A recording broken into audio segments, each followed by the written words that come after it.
News correspondent Carol Lee joins me now from the White House. Carol, let's talk about that right there. The president signed a memorandum on the census today. Can you tell us about that?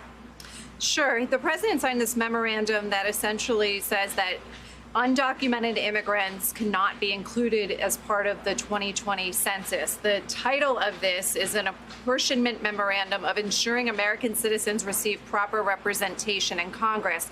And so what the White House is saying is that giving congressional representation and political influence to undocumented immigrants, quote, would be a pervasion of our democratic principles. Now, this is obviously very controversial. We've seen a number of statements coming out opposing this. The ACLU says that it will see the president in court, so this is going to be legally challenged. And it's part of a broader effort by the White House to essentially make the president look proactive instead of reactive and defensive. And so he's going to be signing a number of executive orders in coming weeks. And the White House expects that they will be challenged in court. So this is largely, an election year play for the president. And immigration is obviously something that plays very well with his base. So we'll see more on immigration and as well as health care, according to the president in recent days.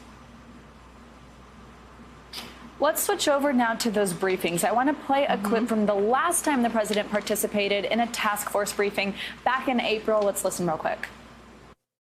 I see the disinfectant where it knocks it out in a minute, 1 minute.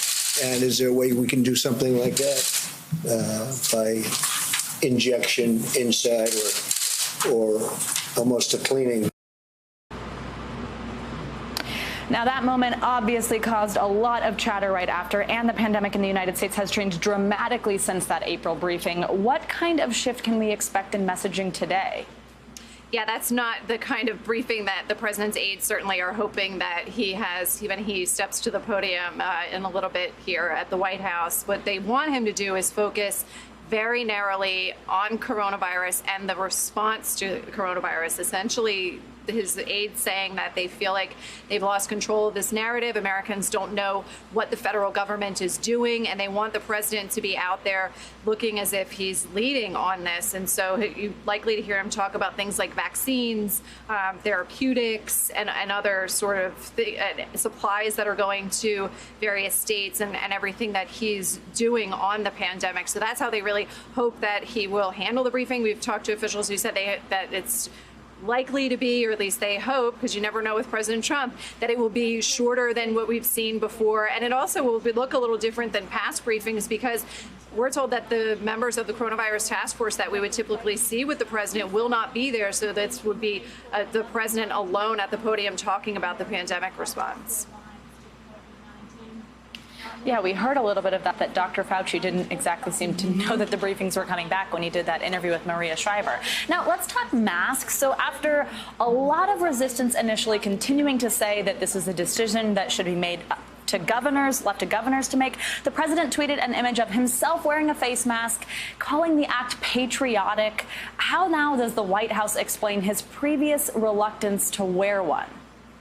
Yeah, he did. He called the wearing masks patriotic and said no one's more patriotic than him. And then a few hours later, he was at his own hotel here in Washington, D.C.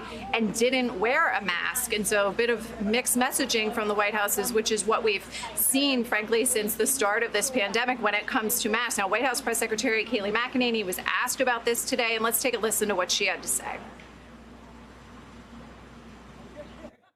Why the mixed messaging on this critical health issue that his own top health officials have said is critical to fighting this pandemic? The president's always been consistent on this, that masks, according to the CDC, are recommended but not required. But he hasn't done it, Kayleigh. He hasn't worn a mask. And so it's sending, is it not mixed signals?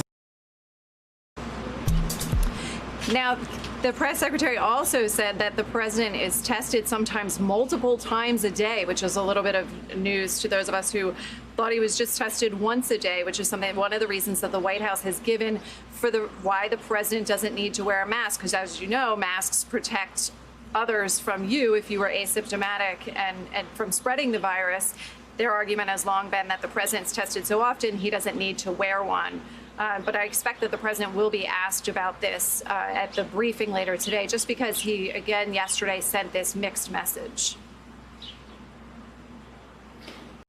Hey, NBC News viewers, thanks for checking out our YouTube channel. Subscribe by clicking on that button down here and click on any of the videos over here to watch the latest interviews, show highlights, and digital exclusives.